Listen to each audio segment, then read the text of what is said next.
Jaya Radha Madhava Kunja Bihari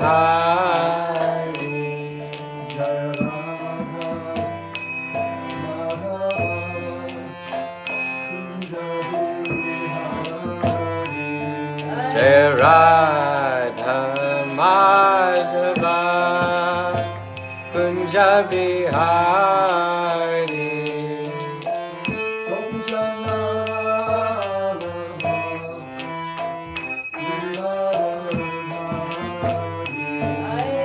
Gopi Jana Vallabha Girivardhari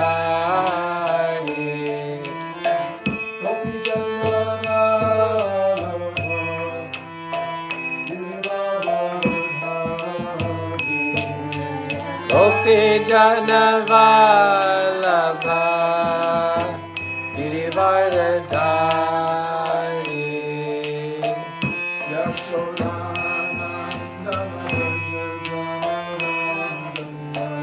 Yashoda Nandana Vrajajana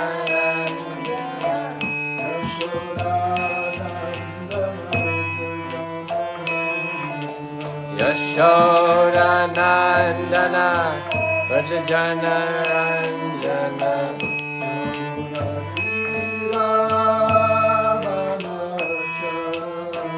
Yamuna Tiravana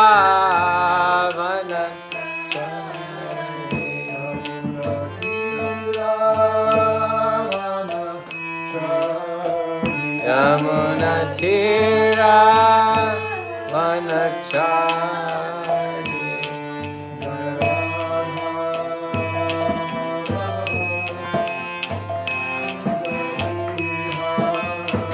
Jaya Radha Madhava Kunja Bihari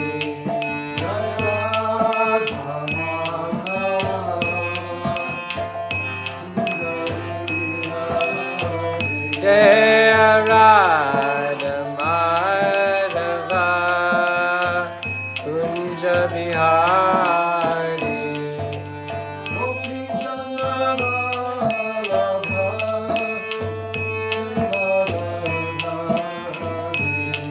Gopi Jana Vallabha Girivardhari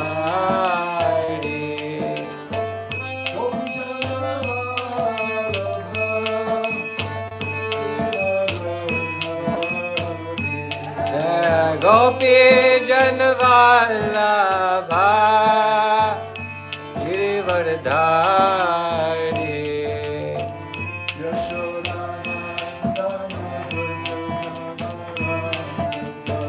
Yashoda Nandana Vrajajana Ranjana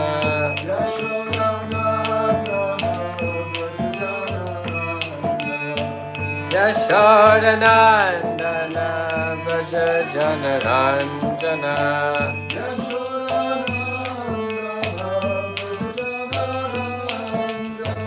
Yashoda Nandana Vrajajana Ranjana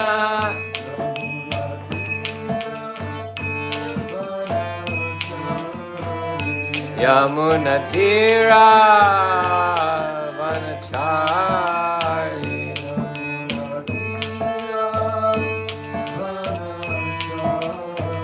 Yamuna Tiravana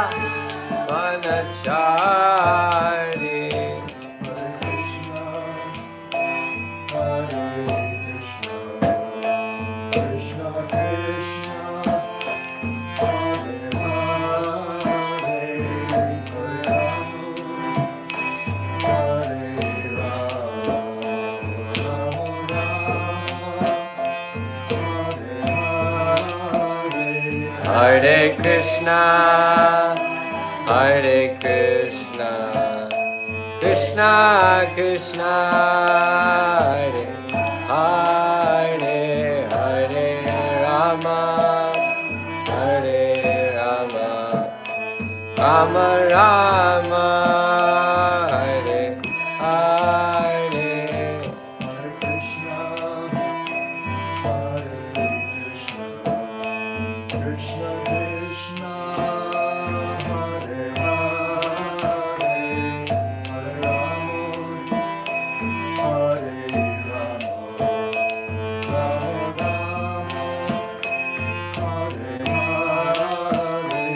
Hare Krishna, Hare Krishna, Krishna Krishna, Hare Hare, Hare Rama, Hare Rama, Rama Rama,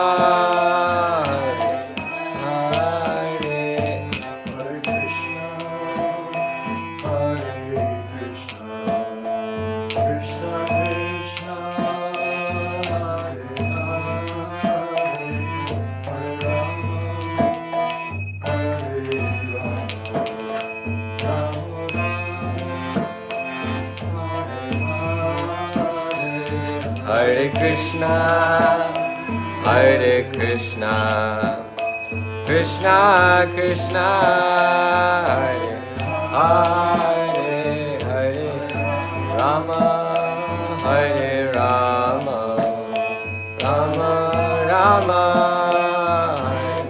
Hare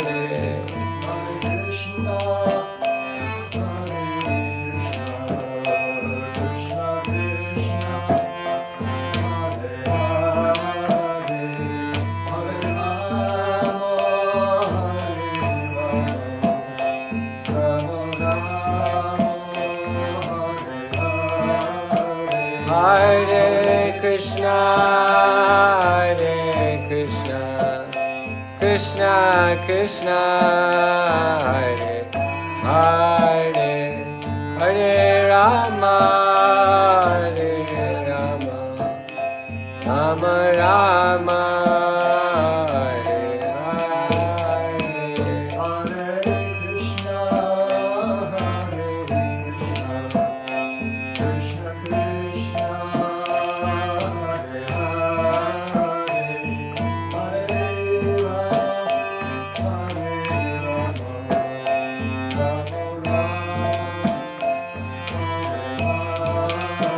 Hare Hare Krishna, Hare Krishna, Krishna Krishna, Hare Hare, Hare Rama, Hare Rama, Rama Rama, Hare Hare.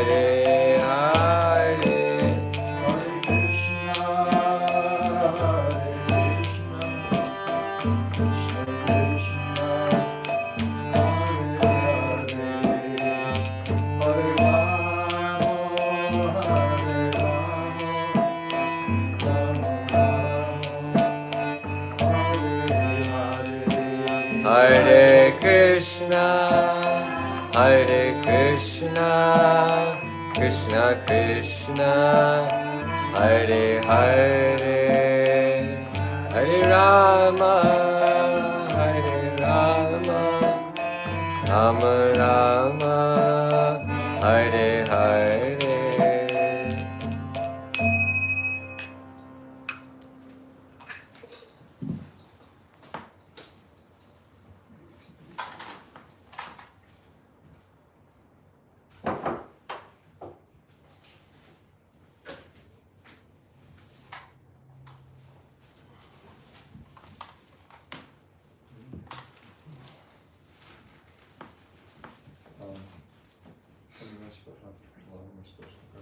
Try and end around 9:05.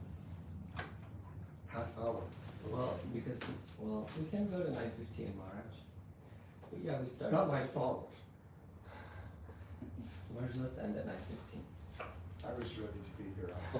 I was ready to be here earlier. But let's wrap up at 9:15. I'm dependent. Dependent, and that's not a happy. It's not a happy state for me. Very independent person.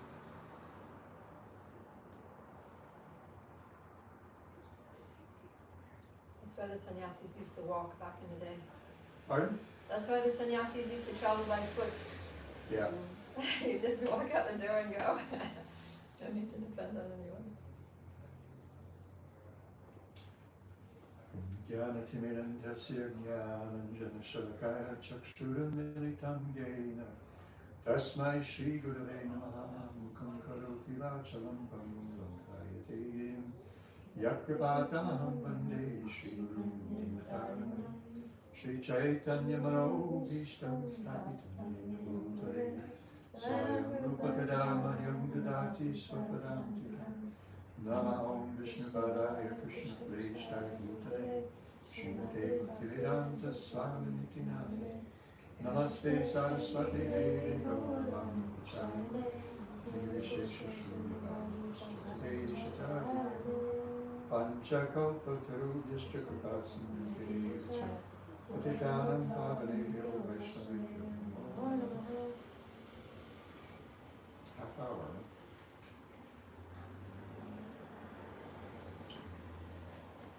Okay, where is this? Oh. I did not get that.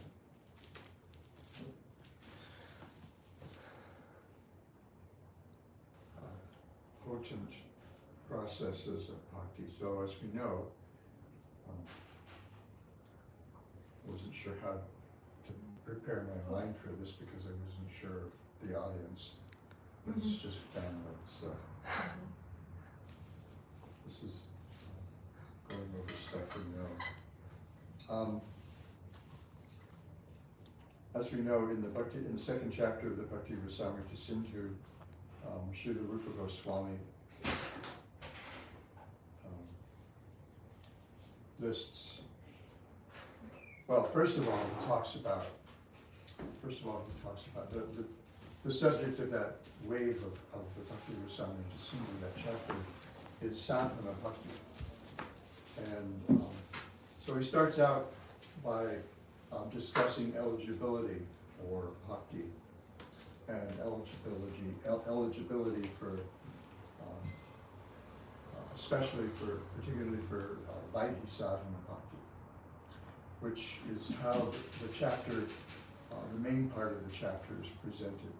He also discusses eligibility for Raga Nuga Sadhana Bhakti, and this is something that still seems to be some confusion among many ISKCON devotees.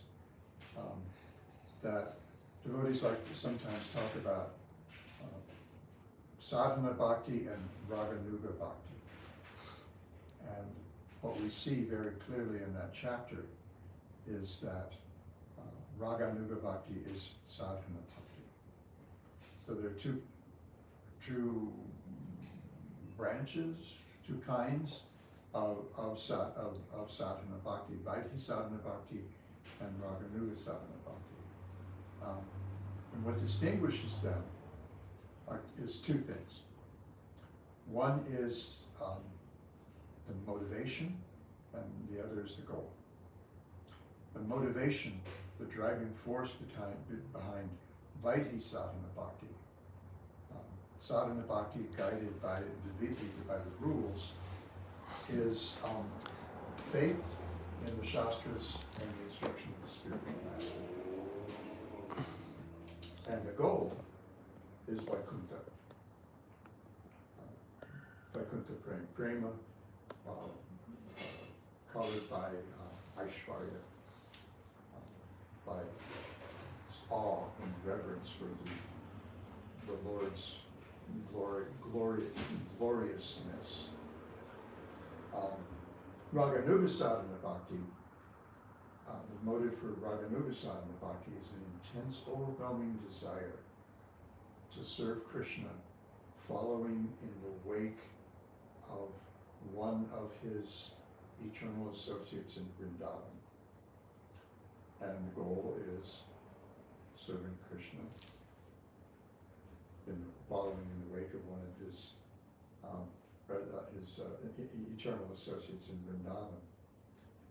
So anuga means following, and following the raga of one of Krishna's devotees. And who that is depends on the particular sadhaka. So he discusses the eligibility for sadhana bhakti, and then he discusses different grades of eligibility, Kanishta, Madhyama, and Uttama. And then he discusses Vaidhi sadhana bhakti itself, he says that the ways of serving Krishna are limited, but here are 64 main practices, 64 important practices. And the first 10, boy, this is going to really cut into my 45 minutes, but the first 10 are vidhi, or dues. We probably present them as dues. And they begin with taking shelter of the lotus feet of a spiritual master, accepting instruction and initiation from a guru, and serving the guru in the mood of vishrambha. Vishrambha is a really interesting word. We can kind of generally say it means faith or confidence, but it has different kind of nuances. It can mean confidence, and it can mean intimacy, just as we see in the third canto when Devahuti's service to her husband Kardama Muni is being described. As one person says that Devahuti served Kardama Muni with vishrambha, intimacy. And in his purport, Srila Prabhupada says that the relationship of the wife to the husband can be characterized by two things: vishrambha, intimacy, and gaurava, reverence. And for a very long time, I've kind of analogized, to some extent, the guru-disciple relationship with marriage. And so those two things are also there in the relationship between the guru and the disciple. Gaurava, reverence, and that's particularly prominent, and maybe particularly prominent at the beginning, and vishrambha, or confidence, intimacy. Vishrambha, like I said, is a really interesting word. This is the word that's used to describe the mood that Krishna's cowherd boyfriends have in their friendship with him. How intimate that they even identify with Krishna's clothes. Krishna's one of us. A little like that old song from the 90s, What If God Was One of Us? Krishna's one of us, he's one of our buddies. And so it's that kind of intimacy, that kind of confidence that they identify that closely with Krishna. With the guru and disciple, it's probably more like the disciple's ability to anticipate the guru's needs. So they do service without having to be told. Prabhupada often talked about first, second, and third class servants. First class servant knows what needs to be done and just does it. Second class servant does what needs to be done after having been instructed. And third class servant may get around to it or not.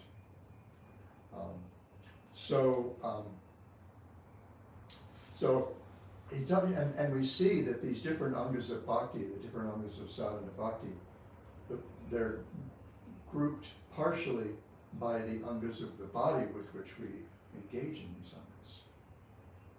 So there's some with the tongue, some with the eyes, some with the ears, some with the limbs, some with the legs, and some with the mind, some with the voice.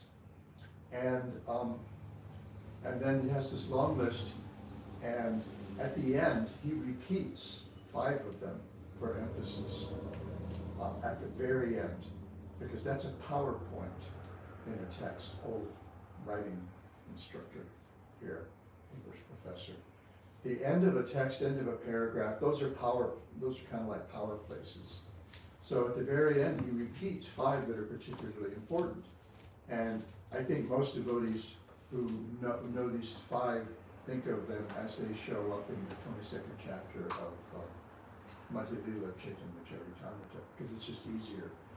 Somehow or other, it's just easier to remember. Sadhu Sangha Nam Kirtan Bhagavat Shravan Mathura Bashri Murtira Shraddhaya Sevam. It's a little different from the order in which we find them in the Bhakti Rasamrita Sindhus, we'll see.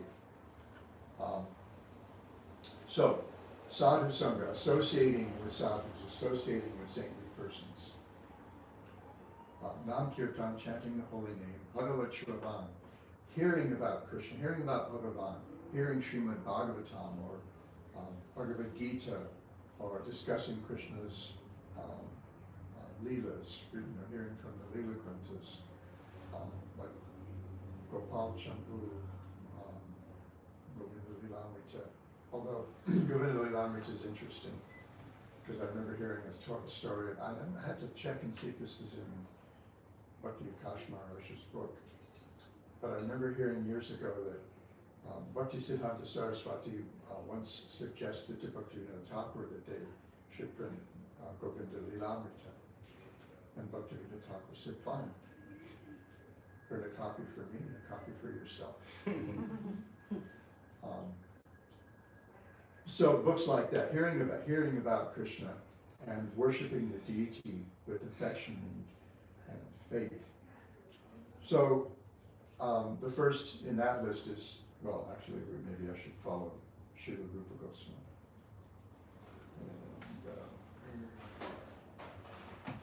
So the way the chapter is structured is that he gives the list and then he discusses these lists. Well, he discusses them by offering some evidence for the fact that these are things that bring us to love for Krishna. Sadhana Bhakti is meant, Sadhana Bhakti has a goal. The goal of Sadhana Bhakti is Bhava Bhakti. So, we attain Bhava Bhakti we can attain Bhava Bhakti by carefully practicing any of these 64 different activities. So then he gives evidence, and then we have commentary in the Bhakti Rasamrita Sindhu by Jiva Goswami and Vishwanath Chakravarti Thakur. So, back up too much. So the last five begin with,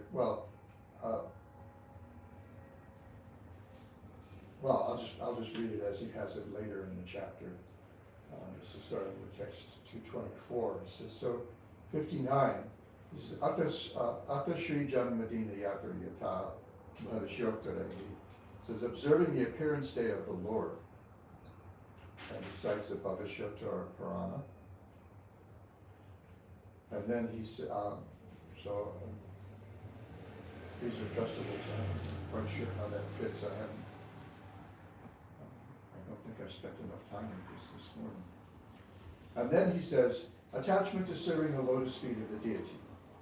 And he cites a verse from the Adi Purana. He says, I give bhakti and never liberation to the person who's always engaged in chanting my name, and serving me as the goal in life. So they're referred to as Seva Priya. Now it's interesting because there are other places where the Lord says, I give liberation very freely, but bhakti, not so much. I hold that back, only for special people. Because bhakti leaves the Lord vulnerable. Because bhakti is so powerful. The most powerful thing of all, this is a project that I have, this is why I have to try to stay on. I keep leaning on the fact that my dad made it to 94 and a half, so I may have a few years where I can get a couple of these projects done. I have one writing project where I want to explore the power, the nature and the power of bhakti and the personality of Bhakti Devi. And there's a text in the text. It starts with, everybody says Jiva Goswami cites the Matara Shruti. So this is a Vedic verse, a text from the Vedas. And it says, only bhakti has the power to bring us near to Krishna. Only bhakti has the power to show us Krishna. Only bhakti has the power to control Krishna. Therefore, bhakti is the most powerful thing. So Krishna is very stingy in bestowing bhakti on people. And we see at the beginning of Madhurya Kadambini, we'll talk a little bit more about that when we talk about Sadhu Sangha, that at the very beginning of Vishwanath Chakravarti Thakur's Madhurya Kadambini, which explains how the 9 different stages of bhakti manifest in our lives. Before he does that, he discusses in a little detail just how independent Krishna is, which is absolutely independent. And he does that to make the point that bhakti is every bit as independent as Krishna is. She can go wherever she likes. And he says, and here's how she works. When someone accepts bhakti in their heart from another bhakta, and they progress to the stage of a madhyama bhakta, in other words, someone who has the kind of discrimination that enables them to find the best places to share bhakti. How you doing? And they have that inclination. If they're a madhyama bhakta, they're in the intermediate category. So they love the Lord, they make friends with the devotees, they're kind to the innocent, and they just ignore, they neglect those who are inimical to the Lord. When those people are inclined, when they show mercy to someone, Bhakti Devi, who's living in their heart, follows their lead. And so Krishna, in this way, makes these devotees agents, Vishnu says, of Krishna's Kripa Shakti. They become agents of Krishna's mercy-giving potency. So the Bhagavatam tells us, Bhaktya Samjataya Bhaktya. We get bhakti from bhakti. Bhakti is generated by bhakti. We get bhakti, we get sadhana bhakti from the bhaktas with whom we associate. And we get bhava bhakti from the sadhana bhakti that we practice. And prema bhakti grows from bhava bhakti, which is kind of like a budding form of prema. So he gives bhakti he's very stingy about giving bhakti, although he may be very liberal about giving it. Because bhakti controls Krishna. When we see in the first chapter of Bhakti Rasamrita Sindhu, these 6 different aspects of bhakti are described, the 6 characteristics of pure devotional service. Uttama bhakti. We're not talking about anything other than Uttama bhakti or Shuddha bhakti.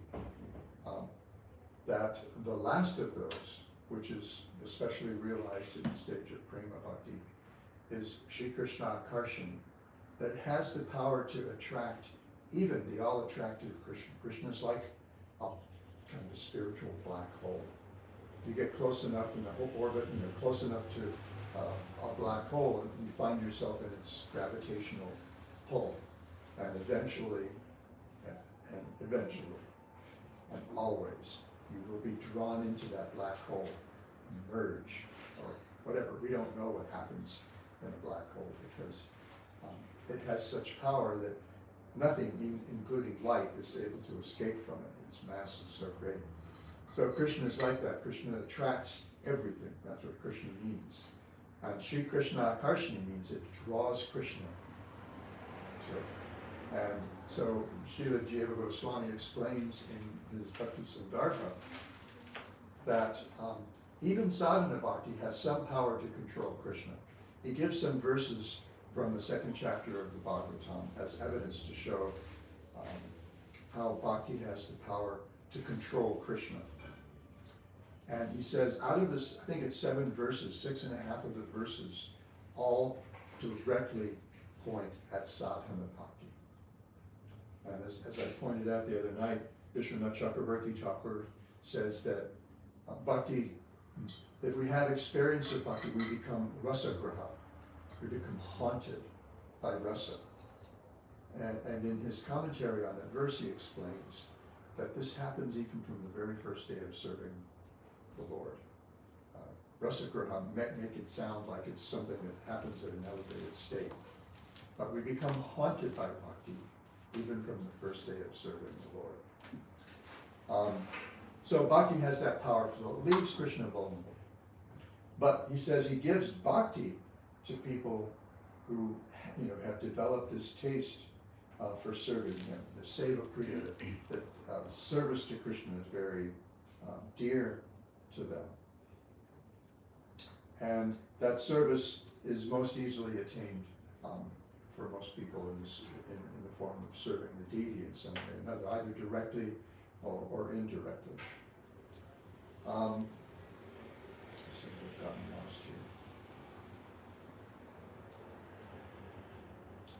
The next one he talks about is Bhagavad Shravana. And hearing Srimad Bhagavatam, this is a particularly powerful process of bhakti. And this is why Srila Prabhupada made it kind of the core of our daily program. Nityam Bhagavata Sevaya. The translation's been edited to attend by regular attendance in Srimad Bhagavatam classes, but Srila Prabhupada's original translation, as I remember it, was regularly serving the Bhagavat. The book Bhagavatam and the devotee Bhagavat. There's a whole tangent that I have there that includes Rumi, but I'm not going to have time to do that. So then he starts by citing as his evidence the third verse of the Bhagavatam. Nigamakalpataro galitam palam sukhamukhara mritadradhi samhitam pibita apibata bhagavatam rasamalayam muhuraho rasi. O thoughtful men, relish Srimad Bhagavatam, the mature fruit of the desire tree of the Vedic literatures. It emanated from the lips of Sri Shukadev Goswami. Therefore, this fruit has become even more tasteful, although its nectarian juice was already relishable for all, including liberated souls. Very, very rich verse. Jiva Goswami has a long commentary on this verse, very long commentary on this verse in his Kama Sandarbha. Srila Prabhupada has a really nice purport. Vishwanath Chakravarti Thakur has a really, really cool purport, which I'm going to touch on for a minute. But this follows this is the Ashirvada shloka of the first three verses of the Bhagavatam constitute its Mangalacharanam, or its auspicious, invoking of auspiciousness. So the first verse is the Namaskar verse, offering obeisances essentially to the deity of the text. Om Namo Bhagavate Vasudevaya Janmati Sriyatam Vayada Nityavischarteshva Vigyan Swarat. And so that establishes Krishna, Vasudeva Krishna, as the absolute truth, the Supreme Personality of God. The second verse, and I generally talk about the first part of the second verse. The second part of the second verse, after telling us who's most likely to appreciate this verse, or this text, the Bhakshana Bhagavatam, tells us that this hearing Srimad Bhagavatam has the power to help us capture Krishna in our hearts. So there's a hint right there. And then in his commentary on the third verse, which is the Ashirvad Sloka, the blessing that's given by hearing the Srimad Bhagavatam, what is that blessing? Well, essentially, Vishwanath Chakravarti Thakur says, we become intoxicated. He says this fruit, this Bhagavatam is the ripened fruit of the tree of Vedic literature. And it's not even necessarily very near the tree. In other words, it's a little apart from what you get from the Vedas. Srila Prabhupada's godbrother, V.R. Sridhar Maharaj, once described the Vedas as a jungle of sounds, because there's something there for everybody, which is why there's so much confusion among Hindus as to what the ultimate goal of life is, what human life is really about. Because there's something for the people who need to advance from the mode of ignorance to the mode of passion, from the mode of passion to the mode of goodness, and then beyond the mode of goodness. That's Srimad Bhagavatam.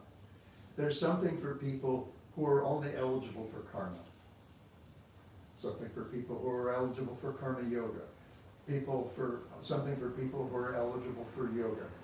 Something for people who are eligible for jnana. And people get confused by all that stuff. Mostly they get caught up in the karma kanta stuff. And we see that confusion even here in ISKCON, where we see what seems to be some sort of smarta influence as to what it is Srila Prabhupada wants us to do. So he says, and here he's following Jiva Goswami. Jiva Goswami has this really long, elaborate commentary on this verse in his Krama Sandarbha. And so Vishwanath and Jiva Goswami say, this is a special fruit. This isn't just a fruit. This is just the fruit of, this is the fully ripened fruit. Galitam. Galitam means it's very ripe, and sweet and juicy. It could even mean it's fallen. It means it's lying on the ground near the tree, but it hasn't actually fallen from the tree. The acharyas explain this very carefully, passed down. And this fruit, what's really special about this fruit, it doesn't have anything that we might find objectionable, like a skin, or a pit, or even strings. In Hawaii, we're all kind of like mango snobs. There are mangoes that have better flavor, richer flavor than other mangoes. And they have less fiber. And some mangoes where even the skin, if your mouth isn't too sensitive to what's in the sap, the peels themselves are edible and not bad. When I was at Brahmachari, our number one favorite mango was a mango called Piri mango. It's a smallish mango with a kind of little point, not right at the tip, but a little set back from the tip. And no fiber, amazing flavor, and just really, really good mango. So this fruit doesn't have a pit, doesn't have skin, doesn't have any fiber. How are you going to consume it? It's because it's just juice. We have to drink it. How are you going to drink it? Well, you drink it through the year. Okay, how much should we drink? Until you pass out. So the blessing is, buddy, you're going to become blasted. If you hear this right, you'll become completely intoxicated. And sometimes, you won't be able to process what you hear. Sometimes you just might pass out. We know that we hear that from the acharyas that Srila Shukadev Goswami never mentions Radharani's name even in the 10th canto, although he gets really close in the middle of the Rasa Panchacharya. He suggests her. And you might wonder why. Well, why is Radharani never mentioned in the Bhagavatam? Listen, King Parikshit's on the clock here. He's counting down, and the clock's ticking fast. Got 7 days left. And Shuka knows that if he mentions Radharani, he might lose it and pass out. And that's going to cost Parikshit time. He needs to hear the whole thing. So, we drink this until we become so intoxicated that we pass out. And when we come back to consciousness, we go back for another draft. Go back for another slug, another shot. And drink again until we pass out. So that's the blessing that the Srimad Bhagavatam itself gives to this process of hearing. What does he discuss next? Jiva Goswami has a really long purport, which is very much like his Krama Sandarbha purport here as well. Oh, also, he cites Sukadev Goswami at the very beginning of the second canto. When Sukadev begins to speak, at the very first chapter, beginning of the first chapter of the second canto, we begin to hear Sukadev Goswami speak. And this Bhagavatam, this is a unique text as far as I've experienced. I was an English major, English professor, read a lot of really cool stuff. Actually read Proust. I had to take a graduate seminar to do it, because otherwise I would never would have been able to make that kind of commitment. I read Paradise Lost, read all kinds of really cool stuff. There's nothing like the Bhagavatam. Got the subject matter, the tone, and it's this. Sometimes you see, like in the Odyssey's a kind of a thing now in popular culture because we've got the summer blockbuster movie out, and so people are talking about it. And saw a video of someone talking with Emily Watson, I think. Emily Wilson, maybe. She's a professor in England, classics professor in England. She has a translation of the Odyssey that inspired Christopher Nolan to make this movie. And one of the things that they're talking about is this kind of braided narrative that kind of weaves in and out in the Odyssey. And what we see with Srimad Bhagavatam is we have this, it's nested narratives, like those Russian matryoshka dolls, those nested Russian dolls that, you know, you got an outside, a big doll. Well, usually matryoshka means it's supposed to be like a mama doll. And that's the original, although they make different kinds, but generally they're mommy dolls. And so you got a big one, you take the top off, and inside there's another one. You go, you know, it depends on how big you start and how small the artisan was able to get. You have several dolls within a doll. And in the Bhagavatam, we have this nested narrative. We start out with Sutta Goswami.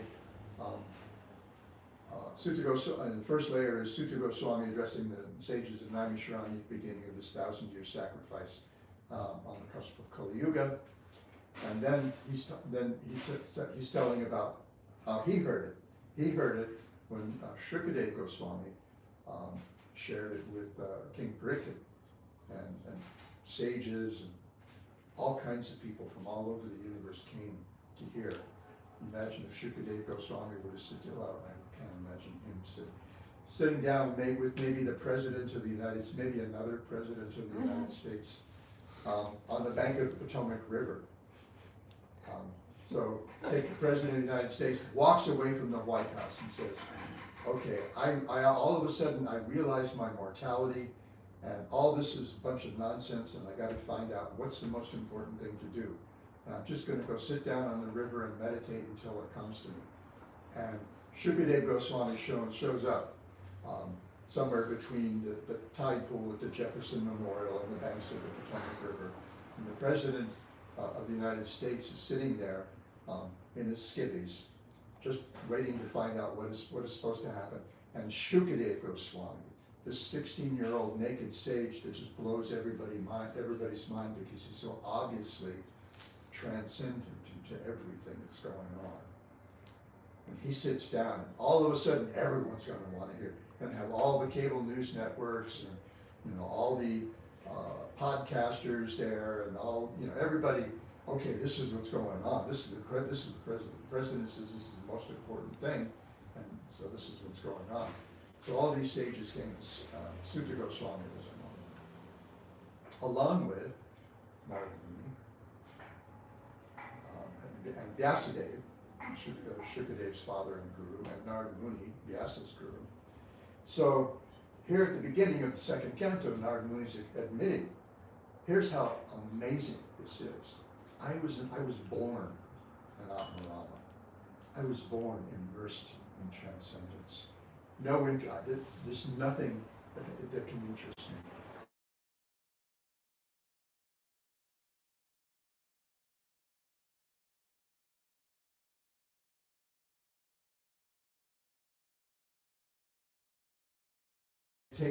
Asks a couple of his students to go out into the forest disguised as woodcutters.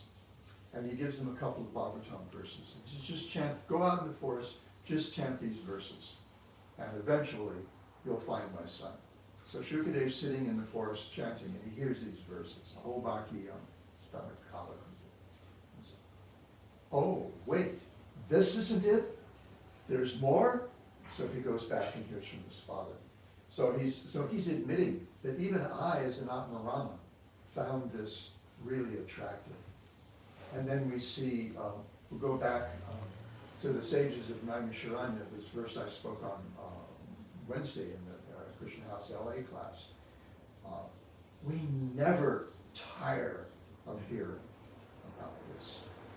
This is such a powerful Agara Bhakti. The next one that Rupa Goswami talks about is Sadhu Sangha.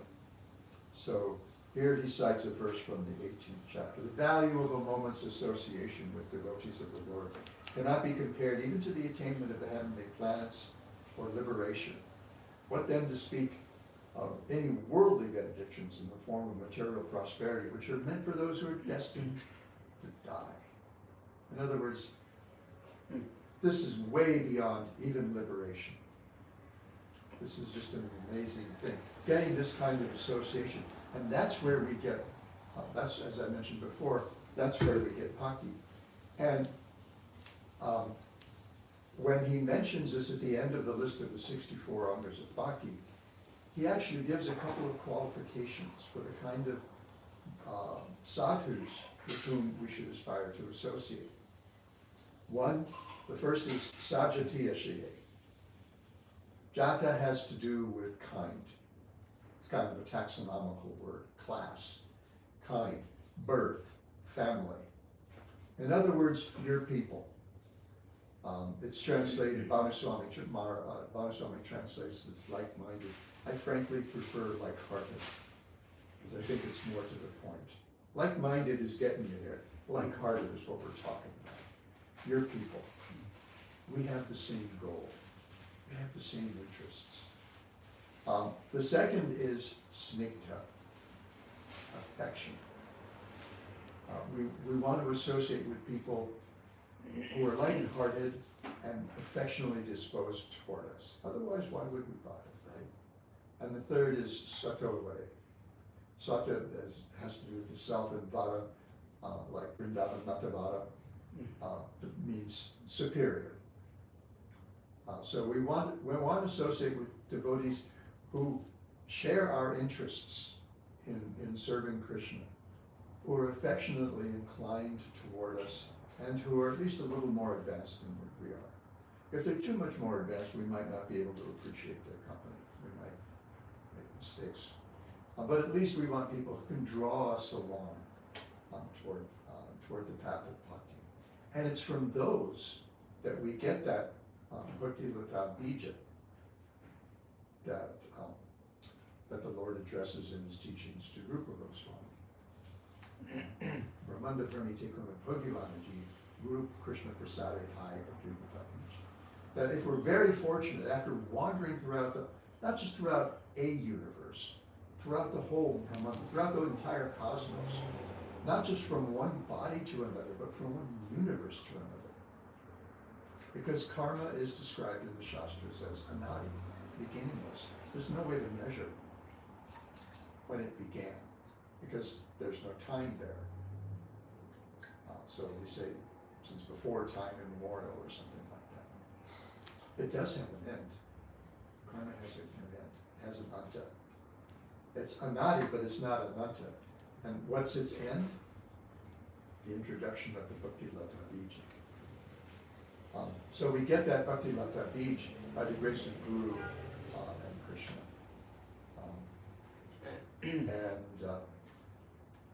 And that actually is the motivating force of our entire life, is that association of devotees. But really is kind of what our lives are all about. I was supposed to get some hip replacement surgery done in Honolulu. And the recovery is a little rough at first. In Honolulu, the schedule was 3 days in the hospital, and then for a few weeks you need a very safe place to recover, because you're very vulnerable, very weak, you don't have much balance, you don't have much strength. And there isn't a safe place for me to be at the temple. So I shared that with my orthopedics team, and they said, no problem, we can put you in a short-term residential rehab facility. Now, the good part of that is you got medical professionals trained to take care of it.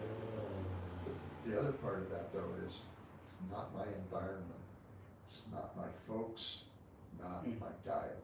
It's just like, so that's one of the reasons that I was convinced to move to San Diego, is that I had a better facility for that. For recovering from that surgery. There are a lot of other reasons too, but that was part of it. So, so anyway, we want that, we crave that association, and when we're away from devotees for a long time, we realize that this this is what I really, really want. Just as I was mentioning yesterday, the third time I left the temple in 1970, I ended up in San Diego. And as soon as I got to San Diego, I thought, I gotta get back to the Honolulu temple. And this time, I'm just gonna power through whatever gets in my way. Just, I'm gonna keep going until I become a devotee. And because I realized how much I missed that company, that environment, that back then was absolutely incessant engagement in service. So this is particularly important, and we hear Bhagavatam from the devotees. We don't hear it from anybody else. Anybody else tells us stories from the Bhagavatam. It's not going to have the same impact because they can't convey it with their heart. Just like we were talking the other day about Chaitanya Charitamrita somewhere with some devotees. And there's a professor, Indology professor or something at the University of Chicago, one of the most prestigious universities in the US, especially for this kind of thing, named Edward Dimmock. And he was a Sanskrit and Bengali scholar, and was a scholar in Chaitanya Charitamrita. And he labored for many, many, many, many years on a translation of Chaitanya Charitamrita. And when Prabhupada powered through translation of Chaitanya Charitamrita, along with all of his other activities, he had started it years before. I actually saw some of the early work on Chaitanya Charitamrita, first chapter of Chaitanya Charitamrita, when I was a brahmachari in 1970, because our temple president, Gursundar, had studied Bengali under Srila Prabhupada's tutelage and was helping him with that. So I saw those first verses, especially. I remember I saw the 6th verse of Chaitanya Charitamrita, and my mind turned inside out. The 3 internal reasons why Krishna appears as Lord Chaitanya. And I just thought, who could even conceive of something like that? Krishna's having an existential crisis, and he wants something that somebody else has because it's just not available to him. He's thinking, oh God, she's experiencing something that I can't. I'm Rasaraj. I'm Akila Rasamrita Murti. But she's experiencing something that I don't even know about. I gotta have some of that. So he has to come as Lord Chaitanya to steal Srimati Radharani's mood. So Dimmock was really upset that Prabhupada he was publishing the Chaitanya Charitamrita in 17 volumes. I don't think Dimmock's translation, and he had his last main graduate student, Tony Stewart, was his main helper with this. It was like the late 90s, early 2000s before his Chaitanya Charitamrita was published. And when he saw how quickly we got Chaitanya Charitamrita, he was a little put out. Anyway, so we get we get all this from the association of devotees who are more advanced than we are. And then there's Mathura Vasa, living in Mathura, Vrindavan, Jagannath Puri, Sridham Mayapur, living in a holy place. And Bhakti Rasamrita Sindhu says, you don't have to live there your whole life. Not a bad idea if you can do it. If you can go physically live in Vrindavan for the rest of your life and immerse ourselves in service, in sacred service, in bhajan, that's ideal if we can do that. But if you can't, you can go for a couple of weeks, or a few days, or even a couple of days. Still, that's going to give you immense benefit beyond almost anything else. And Prabhupada writes that if we're not able to do that, then we can make our homes replicas of the Holy Dham by installing the deity in the center of our homes. And then Srila Prabhupada established so many temples around the world. And since then, his followers have established many, many more. So we have our temple here in Los Angeles, in devotees can feel it, even non-devotees can experience that, especially when they go inside the temple. We have New Navaru Dham in Honolulu, one of the Prabhupada Tirthas. We're a little proud of that. Our temple president, Krishna, is always trying to figure out, why doesn't that merit a little, instead of us paying taxes, why aren't we getting a little something to maintain this Prabhupada Tirtha instead of paying taxes to the GBC? So there's that. And then, Sadhu Sangha. Oh, and then there's the chanting of the holy names. Sadhu Sangha Nam Kirtan. The chanting of the holy names, which is pretty much everything for us. If there's a kirtan, we got to be there, right? We want to be there. And especially if there are people whose mood of kirtan or mode of kirtan is something that we find particularly resonates with us. I have my favorite kirtan leaders,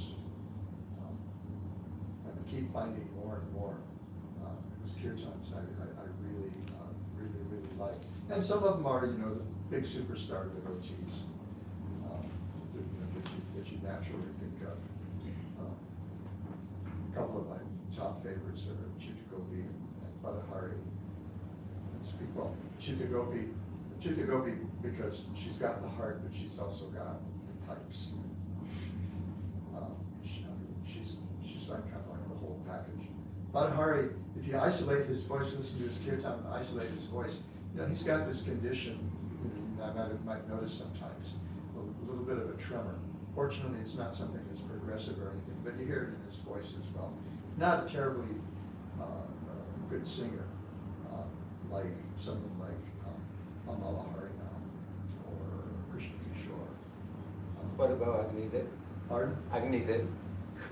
That's the Agnidev's been at the top of that list for ever since the first time I heard an Agnidev kirtan. It was a huge loss for so many people. It was a really big loss for me because he and I became very good friends over the last 15, 16 years. We lived together in the ashrams after he left his family life, and go to some else. Yeah, so some of those people, but there are others as well. That maybe they don't have the greatest voices, but their kirtans they just draw, really draw you in. And we organize huge festivals. People spend money, serious money, to go to kirtan festivals like Sadhu Sangha. Mostly it's people from North America who go to the Sadhu Sangha, but then we'll go to India. I went to India 3 years ago, my first time in Mayapur since 1980. I went for the the Leadership Sangha, International Leadership Sangha. I went there for that, and I was only there for 10 days. I went for the Leadership Sangha, and I stayed, I think, for 3 days of the Kirtan Mela, because I just thought, going to Mayapur, there's got to be Kirtan. There's got to be days of Kirtan. And so this is our life. These 5 things are really the core of our lives. Worshiping the deities, associating with devotees, living in the right environment, the right atmosphere, chanting the holy names, and always hearing Sri Bhagavatam. And these practices are so powerful that they've taken even, just thinking about the talks that we gave last night. There was this little contrast. Ordinary guy, rather extraordinary gal. I kind of think of myself as a plotter. I don't know how it is. My whole life, even though I had these spiritual inclinations, I also was very inclined to living comfortably. And even though I'm a little uncomfortable with any prestige, looking for it anyway, wanting to be noticed so that I can shrink back and say, oh my God, this is so weird, so uncomfortable. Kind of a weird mentality, I guess. But just a kind of a regular guy from a regular family in a little town in the central coast of California.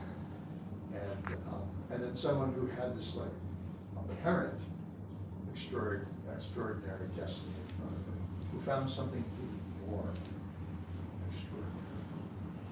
You can imagine something better than a Harvard PhD. It's somebody mopping the temple, dancing around a tree. When you were talking about dancing around the tree, I'm kind of a tree person and an ocean person myself. My first big service, my first main service was taking care of the first Tulsi trees in the sky when they were that big. Oh, yeah, there's still some trees are in Hawaii. Yeah. I moved into the temple just before Govardhan, and I think Govardhan probably germinated those Tulsis on Govardhan, the ones that finally took off. And she had Kusha and Jayashri taking care of me for a little bit. And then she gave me a digging garden so that they could grow big, and then that just became my service. Prabhupada wrote me that he was very satisfied by that service. Of course, Sundar tells me that you're a head Tulsi gardener and you're not with me. This is one of those moments where my weird mentality kicks in. He wrote, surely you must be a great devotee. And of course, Sundar's practice was to read the letters at the initiation ceremony. So I was thinking, oh my God, I am so damn transparent. That my need for validation is so strong. Here, Srila Prabhupada gave it to me in my initiation letter. And it's there for everybody to see. And I was just thinking, it'd be really cool if the floor could actually open up and swallow me right now. So embarrassed. And so he told me, this, and then he said, and when he wrote the letter, I had just planted the first Krishna Tulsi. He says, oh, and now Krishna Tulsi is there. He told me, he says, by the grace of Srimati Tulsi Devi, you will make rapid advancement in Krishna consciousness. So all these things, these are so powerful that it can take even some dopey, goofy kid from Long Hill, California, and bring him into the association of such saintly people that I've been able to live and work among for the last more than 57 years. So I think it must be 1:15. Oh, that's not bad. I did all that in less than an hour? 62 minutes. Wow. Any discussion? Is it okay? Why don't we just talk over breakfast? Okay. Since it's a small, if it's ready. it's a small crowd, so we can talk over breakfast. Yeah. Okay, cool. Srimad I think we can Bhagavatam. turn off the light. Yes.